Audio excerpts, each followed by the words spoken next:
explain exactly what the law would have required and what Judge Yackel said he would put on hold? So there's 4 different provisions in the law that was passed a year and a half ago. The most highly covered and the most restrictive are the hospital admitting privileges and the requirement that all procedures, even as you said, medication abortion procedures and very simple first trimester procedures, be done in basically a mini hospital, an ambulatory surgical center. That is the part of the law that was set to go into effect yesterday that Judge Yackel blocked on Friday. The admitting privileges, part of the regulation, went into effect last November, and we brought another case challenging that also in Yackel's court, and that case is in the Fifth Circuit right now. We've asked for an en banc decision. There were 2 other provisions of HB2, one restricting abortion care beyond 20 weeks, and 2 basically making medication abortion almost unavailable to most women by requiring women to come in for 4 different visits with the same physician. So all 4 of those provisions are part of HB2, and they combine to create an almost impossible environment for, 1, abortion providers to stay open and serve the women in the communities, and 2, for women to actually be able to travel and make it to a safe professional provider in the state. Some might say, well, what is wrong with having a clinic that is, hospital level, and the other, why not have doctors have admitting privileges at local hospitals? What are the problems with these?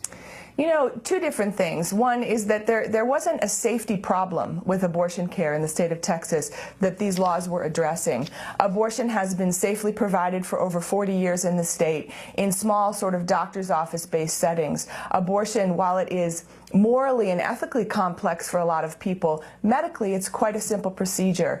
There are no incisions. The procedure itself takes 5 or 6 minutes, and it's very adequately and safely provided in a doctor's office or clinic setting. So this mini hospital setting that requires hallway widths and airflow systems and sort of a much more intricate and involved physical plant is really designed for much more invasive and complicated surgeries like knee surgery or eye surgery, or surgeries that take 3 or 4 hours with general anesthesia, which is just not the complexity of abortion. And so herein lies the problem, is that the actual cost to build one of those facilities is out of reach for the vast majority of us who serve the women who need abortion care in the state. Secondarily, go ahead. Secondarily, the admitting privileges is another interesting thing. This is the only procedure that requires admitting privileges for physicians. The vast majority of our medical system is delivered outside of that sort of surgical hospital setting. There are many physicians who have private practices in their offices where they're doing minor procedures in their practice, and they're not bringing surgeries into the hospital setting. It's complicated to explain really quickly, but hospital admitting privileges are a relationship between the hospital and a doctor that require the physician to admit a certain amount of patients annually. And most abortion providers, may admit 1 or 2 patients in a span of 10 years.